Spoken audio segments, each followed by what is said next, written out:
Hi friends.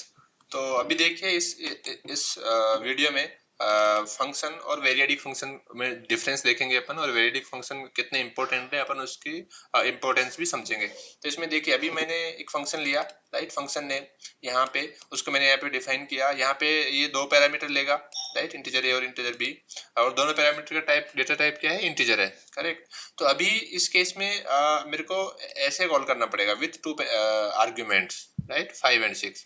अगर मैं इसको जैसे ऐसे कॉल करता हूँ तो करेक्ट चलेगा, राइट। इसको मैं आपको प्रिंट करके दिखाता हूँ। ये देखिए यहाँ पे 5 और 6 प्रिंट हो रहा है, करेक्ट।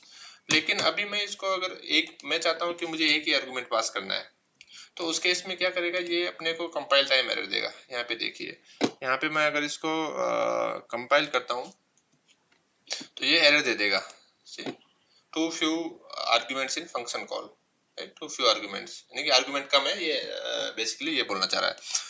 और मैं अगर इसको ज्यादा आर्ग्यूमेंट देता हूँ तो उस केस में भी अपन इसको ये सपोर्टेड है, बट उस केस में प्रिंट कैसे करेंगे, राइट। जो 7 है इसको कैसे प्रिंट करेंगे, यहाँ पे ये अगर इसमें ज्यादा आर्ग्यूमेंट दे रहे हैं तो ये चलेगा, लेकिन 5 और 6 है, 7 प्रिंट नहीं हो रहा है, राइट। उसको कैसे यहाँ पे एक्सेस करेंगे 7 को। तो इसका जो सॉल्यूशन है सी में दिया है कि वेरिएडिक फंक्शंस के थ्रू, कि वेरिएडिक फंक्शन को यूज करो। वहां पे अपन कितने भी नंबर ऑफ आर्गुमेंट्स दे सकते हैं, एटलीस्ट जो फिक्स आर्गुमेंट है एटलीस्ट उतने दो, उसके बाद में कितने भी कम ज्यादा आप कर सकते हो। तो इसका मैं सॉल्यूशन आपको दिखाता हूँ। यहाँ पे देखिए आप, मैंने एक फंक्शन बनाया, राइट, ऐड नंबर्स। इसमें मैंने इंटीजर k लिया और इंटीजर n लिया और उसके बाद में डॉट डॉट डॉट लगा दिया, राइट, 3 बार। तो यहाँ पे ये डॉट डॉट डॉट है, इसका मतलब है कि ये वेरिएडिक फंक्शन है और इसमें अपन कितने भी नंबर ऑफ आर्गुमेंट्स पास कर सकते हैं, राइट। एटलीस्ट अपने को टू करना है, 2 के बाद अपन कितने भी कर सकते हैं।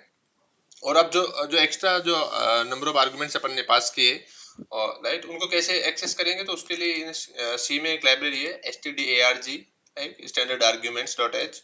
सो इसको इंक्लूड करना है अपने को, और उसके बाद में अपन इनको एक्सेस कर सकते हैं। तो मैं इसको रन करके दिखाता हूँ आपको, और फिर इसको एक्सप्लेन भी करूंगा कि इसको कैसे यूज करते हैं अपन। तो यहाँ पे देखिए, मैंने यहाँ पे तीन फंक्शन को कॉल किया है।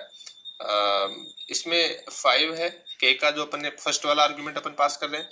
सेकंड वाला जो आर्गुमेंट है वो बता रहा है कि अब इसके बाद में कितने आर्गुमेंट आने वाले हैं, तो वो n एज ए n पास कर रहा हूँ मैं। जैसे इसमें मैंने 2 पास किया, जो कि वेरिएडिक लिस्ट में जाने चाहिए। इसमें 3 वेरिएडिक लिस्ट में जाने चाहिए, और इसमें 4 वेरिएडिक लिस्ट में जाने चाहिए। इसमें सारे के टाइप इंटीजर है, इसमें इंटीजर है, डबल है, इंटीजर है, इसमें इंटीजर और कैरेक्टर है, करेक्ट। तो यहाँ पे अपन देखेंगे कि यहाँ पे जो मैं इसको रन करता हूँ पहले, फिर एक्सप्लेन करता हूँ आपको।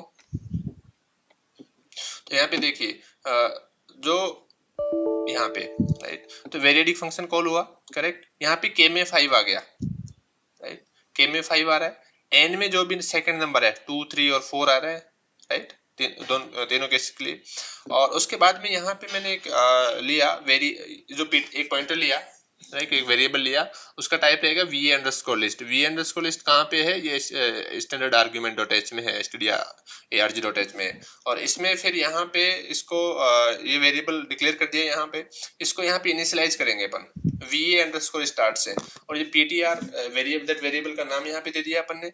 और उसके बाद में जो n है, n क्या है, अपना जो लास्ट फिक्स्ड पैरामीटर है, राइट, लास्ट फिक्स पैरामीटर है, जिसका जो सिंबल है वो n है, राइट। वो n यहाँ पे दे दिया अपन ने। तो ये इससे इनिशियलाइज हो जाएगा कि इतने नंबर ऑफ आर्गुमेंट्स इसमें एक्सपेक्ट कर रहा है ये, लाइक, राइट, यहाँ पे ptr में। उसके बाद में यहाँ पे मैं v_arg, ये एक इनबिल्ट फंक्शन है, लाइब्रेरी फंक्शन है, जो कि इसी में जो stdarg है इसी लाइब्रेरी में है। और ये क्या करता है कि नेक्स्ट उस लिस्ट में जो नेक्स्ट वेरिएबल है, आर्गुमेंट है, राइट, वहां पे जाएगा, और उसका जो टाइप है वो एक्सपेक्ट करेगा इंटीजर। यहाँ पे अपन टाइप भी देते हैं, राइट। तो अपन ने अगर यहाँ पे इंटीजर दिया तो ये क्या करेगा कि जो इसके बाद में जो n के बाद में जो आर्गुमेंट आने वाला है, अगर वो इंटीजर है तो वो रिटर्न कर देगा, और अगर वो इंटीजर नहीं है तो उस केस में क्या करेगा, ये इंटीजर नहीं है और कुछ और टाइप का है, तो उस केस में 0 रिटर्न करेगा, राइट, मतलब नल रिटर्न करेगा, 0।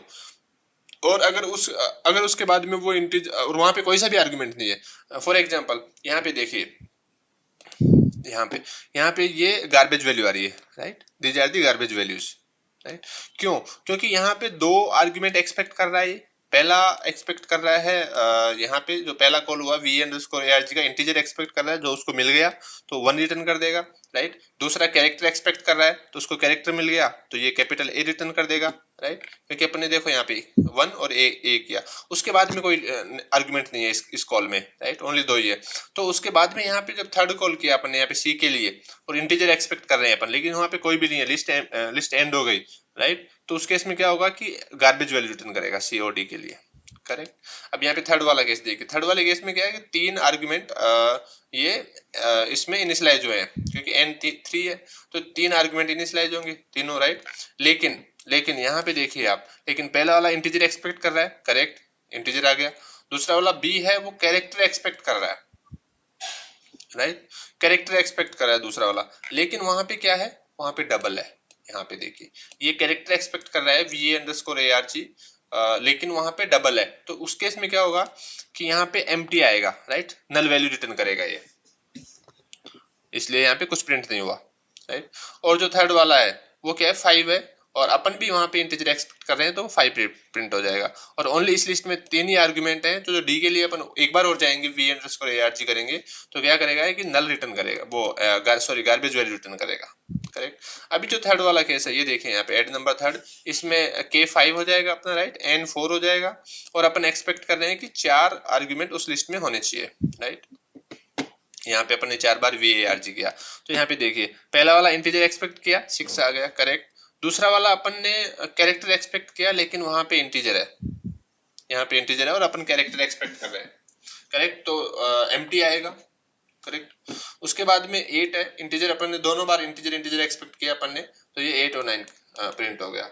तो ये फीचर था इसका, और इसमें ये तो हो गया कि एक ही फंक्शन अपन ने यहाँ पे डिफाइन किया, करेक्ट, एक ही फंक्शन है और इससे अपन ने सारे ऑपरेशंस करवा लिए, इसमें कितने भी नंबर ऑफ आर्गुमेंट्स अपन पास कर दिए, यहाँ पे अपन ने, राइट, जैसे 4 किया, यहाँ पे अपन ने 5 किया, राइट, यहाँ पे अपन ने 6 पास किया, और ये सारे करेक्टली फंक्शन कर रहा है, राइट। अभी मैं इसमें और भी कम ज्यादा कर सकते हैं अपन, राइट। अभी जैसे इसमें मैं आपको दिखाता हूँ दूसरा वाला एग्जांपल, इसको मैं कमेंट करता हूँ और यहाँ पे मैं इसको अनकमेंट करता हूँ, और यहाँ पे मैं आपको बताऊंगा कि अगर मैं इसमें कितने भी नंबर ऑफ आर्ग्यूमेंट्स अपन पास कर सकते हैं। यहाँ पे देखिए इसको अगर मैंने रन किया तो यहाँ पे आ गया, राइट, सारे के सारे प्रिंट हो गए क्योंकि सारे के सारे इंटीजर हैं, और यहाँ पे मैं एक्सपेक्ट भी सारे के सारे इंटीजर कर रहा हूँ फॉर लूप में, राइट। अभी मैं इसको अगर कम ज्यादा भी कर सकता हूँ, राइट, यहाँ पे 2 मैंने और ऐड कर दिए। जो अपना 6 नंबर ऑफ आर्ग्यूमेंट्स अपने जो वेरिएडिक लिस्ट में गए वो सारे के सारे प्रिंट हो गए, यहाँ पे देखिए 6 है, उसके बाद में ये 6 प्रिंट हो गए। आशा करता हूँ आपको समझ में आया होगा, और आपको अगर समझ में आया है तो वीडियो को लाइक करो, सब्सक्राइब करो और कमेंट करके बताओ कि आपको कैसा लगा ये वाला फीचर C प्रोग्रामिंग लैंग्वेज का।